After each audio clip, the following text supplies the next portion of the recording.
I was invited to this panel where I live.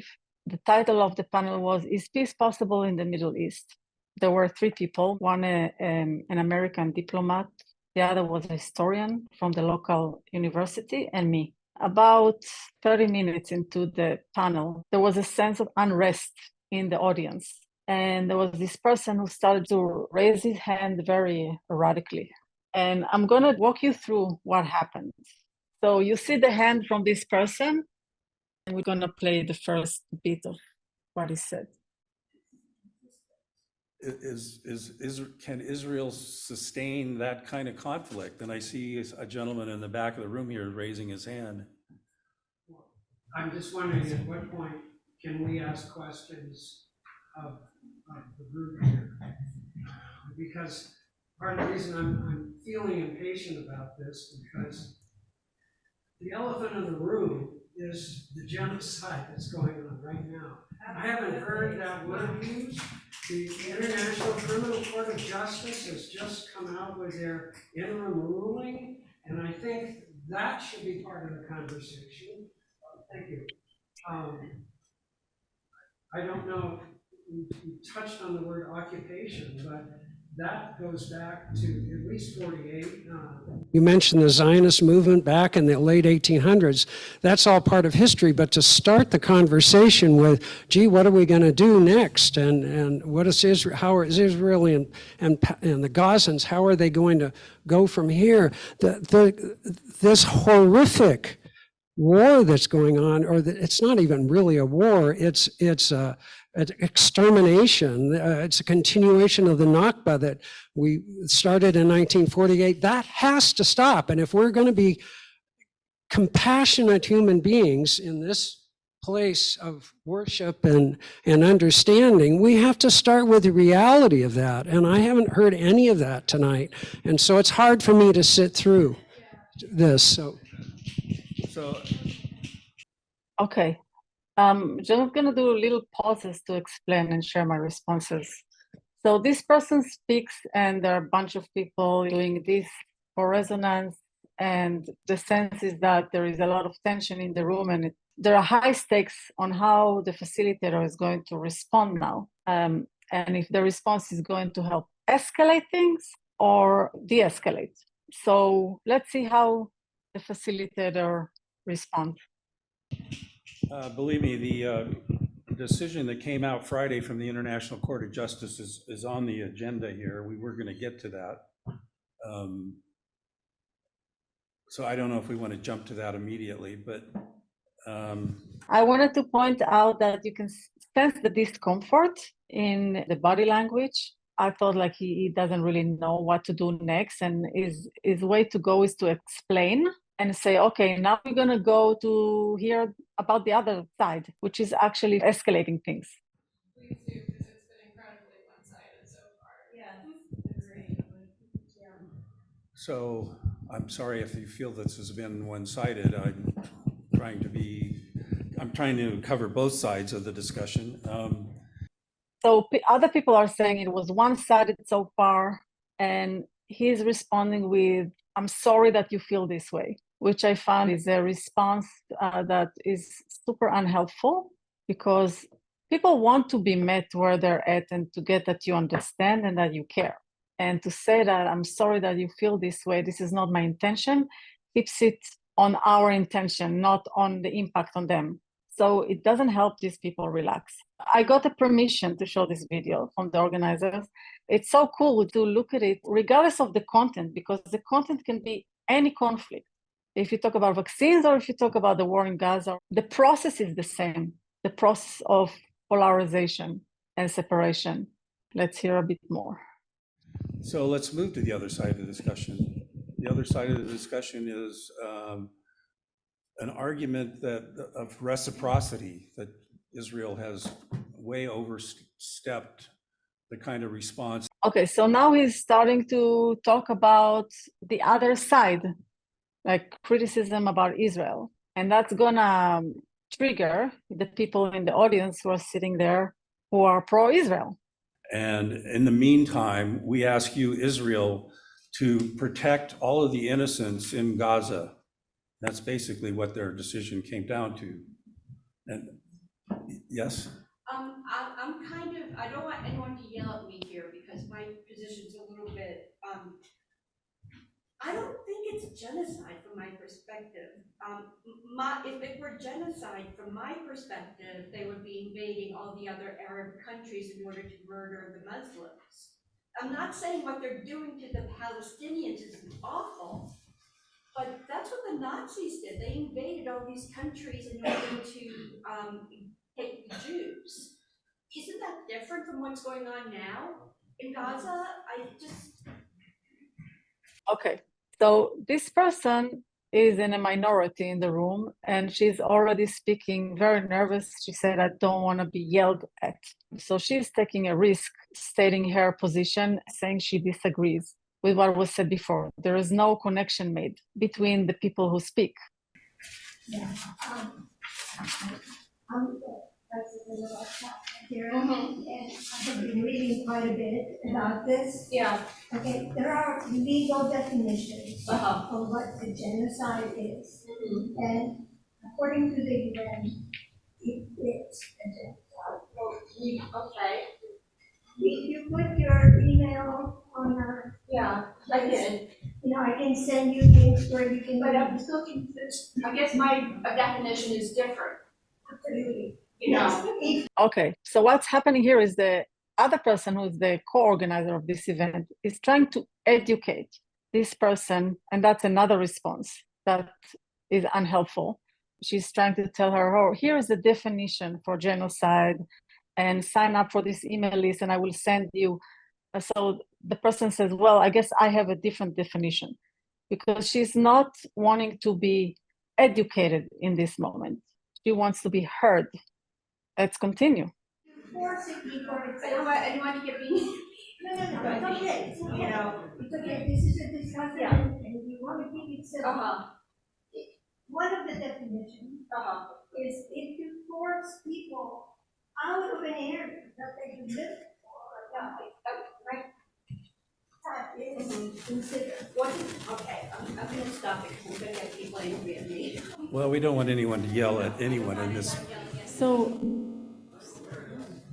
But let me just read for you the International Court of, well, the United Nations definition of genocide. so what I want to say that is happening is that this person who spoke says, I don't want to hear anymore, and I don't want to be yelled at. And again, the facilitators continue to offer responses that are unhelpful, saying, I don't want anyone to be yelled at, but let me tell you, what is the definition?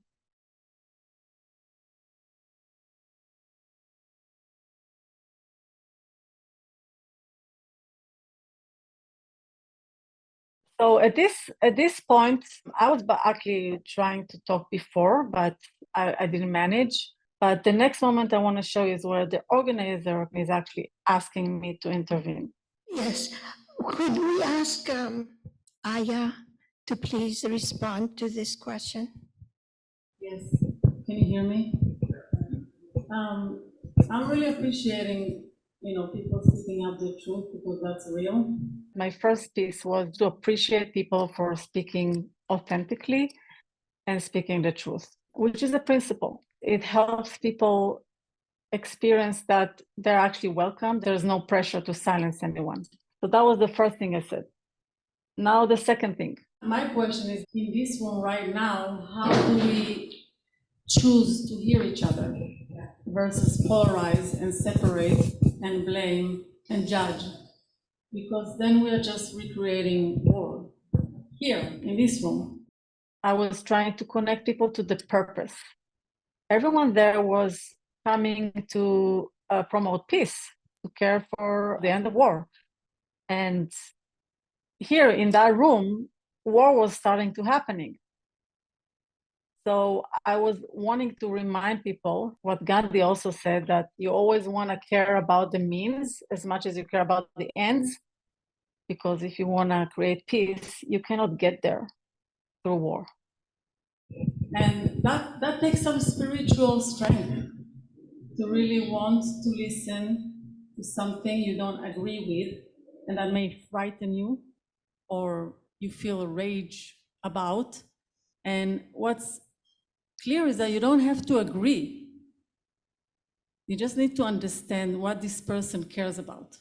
I'm wondering if anyone is willing to try to share what's important to you, the person with the no dollars for genocide shirt.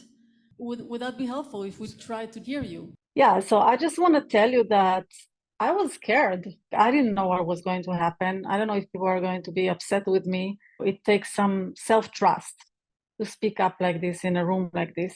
So I want to name that as the courage part of nonviolence. And the next thing that happened is that I offer reflection to this person who spoke first. I give them a space to speak, and then I offer a reflection. So let's hear that. Yeah, in terms of the discussion about Hamas, I think that's a kind of a false issue. Yes, Hamas did kill, we think, around 1,200 Israelis on October 7th. But to focus it just on Hamas is really missing the point. I think that the intention, and I'll be very clear about that, the intention of the Israeli government, as stated by Netanyahu, by his defense minister, by his finance minister, is the eradication of the Gazans. And that sounds pretty radical, I suppose, but I believe that's truly what they're after. And the reason I say that is the statements that were made by those people stating that as their intention. So he's sharing his position. And now comes the moment where you need to reflect what we hear beyond the position, because I don't want to repeat any judgments. I don't want to alienate other people in the audience. I want to weave togetherness. I want to build trust. So the task is to capture the truth that he feels heard and understood without alienating others. And that takes some skill. Gideon Levy. Are you okay pausing? I just want to tell you what I heard. This is the moment where I interrupt him, which is, I want to say, is another principle. In order to stay present with what people say and offer empathy, we will need to interrupt sometimes because people go with more and more words, and then we're not going to be able to track what they say, and we lose connection when there are so many words and so many concepts. And the art of interruption is, again, it takes courage to explain why we're interrupting, do it with care, and ask for agreement. And that's what I do next, and then my reflection. Sure. After a while, it's hard to track. Sure. So it's good to pause. So he agrees. We have an agreement. And I just want to say that I'm trying to model what it's like to live peace and be willing, even though I don't necessarily agree with you, be willing to take in what you're telling me. What I heard you saying, and you can tell me if I'm correct, Okay. is that you have zero trust in the Israeli government and leaders in the intention behind this war. I agree with that, What yes. you believe is that the intention is ethnic cleansing and getting rid of Palestinians so that the state of Israel can get more territory. And there is a very clear agenda to that you track back to Zionism even before the state of Israel. I agree with that. And you've seen people talk, Israeli leaders and government, actually, you can provide quotes that support that. Yes, that's Yeah. a good characterization of what I said. Okay. Yes. So that's the moment of miracle, because I don't know if you can feel it. I can sense into it even now, how this person was just relaxing as I was reflecting. And my reflection was very short. It wasn't as long as he was talking. And he said multiple times, yes, I agree with that. That's right. And that's when you know that people feel heard. And you could feel that in the room. It was so clear that the field was shifting. And one thing that came up to me later is that how simple it is, because all I needed to do is just to reflect what I heard so that I can feel heard. And actually now ask him about the impact of that. Let's hear that. So that's my reflection. It's confirmed that you've been heard. Do you feel a little bit better just being heard? and Oh, yeah, known. I feel better It's de-escalating. from Yes. you restating it the way you did demonstrates that you heard what I said. There's a lot I haven't said yet, but I think you got the basic And point. many times that's what people need to build connection and trust, is to be heard. And you don't have to agree with their opinion or position to hear them.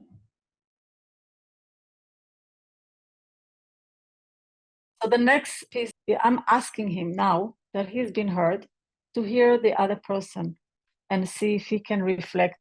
And I coach him. He said, yeah, I heard her. So I asked him, can you please reflect what you heard?